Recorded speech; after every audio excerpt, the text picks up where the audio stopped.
Hello, aujourd'hui je voulais qu'on parle proportions. Donc qu'est-ce que les proportions? On voit ça tout de suite. Entre art, artisanat et commerce, le Larousse définit un fleuriste comme une personne tenant un commerce de fleurs au détail. Et si en réalité, c'était bien plus que ça. Je suis Chloé Pugin. Ma mission, vous faire découvrir ou redécouvrir mon métier, mais surtout vous donner des astuces et des techniques pour fleurir votre quotidien.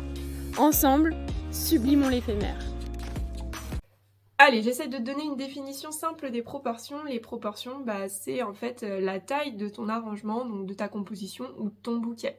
En art floral, il existe 3 types de proportions qu'il faut connaître sur le bout des doigts. Pour moi, les proportions, c'est l'un des éléments les plus faciles à maîtriser. Quand tu connais les 3 types de proportions et du coup que tu sais quel type d'arrangement tu vas faire en fonction des différents types de proportions, c'est simple à réaliser, à maîtriser. Ça, quand tu maîtrises tes proportions, ça t'évite d'avoir un travail écrasé ou surdimensionné. De manière générale, en tout cas sur les travaux courants, il est très simple de maîtriser ces proportions.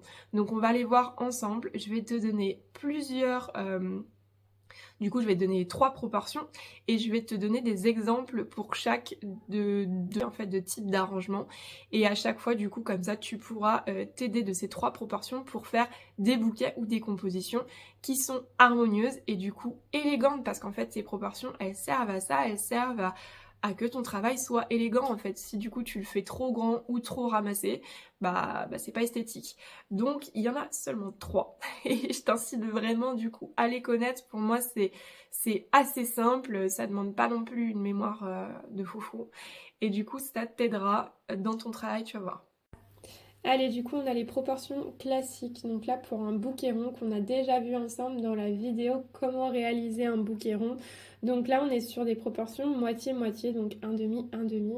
Donc quand j'ai fini mon bouquet rond, je mesure à l'œil bien sûr, hein, mais la hauteur de ma fleur centrale jusqu'à l'attache et je la reporte en partie basse pour savoir à quel endroit je dois couper mes tiges. Pour une composition, on peut retrouver les mêmes proportions. Là, par exemple, je vous ai fait le croquis d'une botte de roses piquées, par exemple. Donc, on pourrait imaginer les têtes des roses ici. Donc, pour définir la hauteur de mes roses, je vais reporter la hauteur de mon contenant en partie haute et piquer mes roses à cette hauteur-là. Ces proportions, du coup, moitié-moitié sur une composition, c'est les mêmes proportions que pour un panier rond, une composition ronde, où on sera sur des proportions moitié-moitié. Pour un bouquet comme celui-ci, donc là on est sur des proportions inversées. Ce bouquet c'est un bouquet parapluie, donc qui est quand même bombé mais qui est plus plat que le bouquet rond classique, qui est légèrement plus moderne. Donc là on sera sur un tiers de bouquet et 2 tiers de faisceau de tige. Donc en fait je mets 2 tiers de faisceau de manière à contrebalancer le côté assez plat de mon bouquet et garder l'équilibre.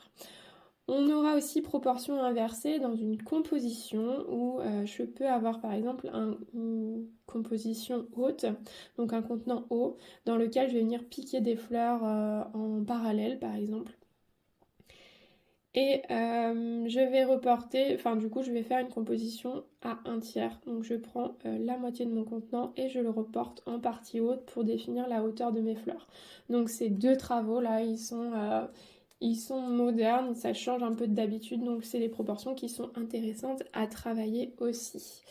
Et ensuite, on a les proportions classiques aussi qu'on a vues ensemble pour notamment celle-ci pour le bouquet client. Donc on est sur du 1 tiers de faisceau et 2 tiers de fleurs. Donc là, voilà. Là, je reporte du coup 1 tiers en bas pour définir la longueur de mes tiges. On peut le faire en composition aussi, comme ici.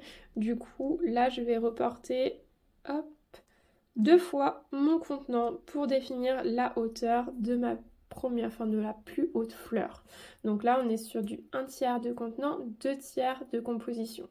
Pour ces 2 types de composition, enfin pour ce type de composition et ce type de bouquet, on peut éventuellement amplifier légèrement les proportions on pourrait presque monter sur du 1/4, 3/4 en fonction des éléments qui la composent. Si par exemple on a des éléments lourds ou des éléments sombres, on pourrait se permettre d'amplifier un petit peu avec des éléments quand même assez légers en hauteur pour étirer la composition et qu'elle soit plus élancée. Bon, j'ai fini avec les proportions. Si jamais tu as des questions, n'hésite pas à me le mettre en commentaire, je serai ravie d'y répondre. Bien sûr, il y a plein de cas particuliers, ça dépend un peu des végétaux que vous avez, etc. Mais je vous promets que si vous connaissez du coup ces proportions, vous devriez bien vous en sortir et faire des travaux qui seront élégants. Parce que en fait, c'est quand on se trompe de proportion, ça... Ouais, c'est moche en général, disons-le.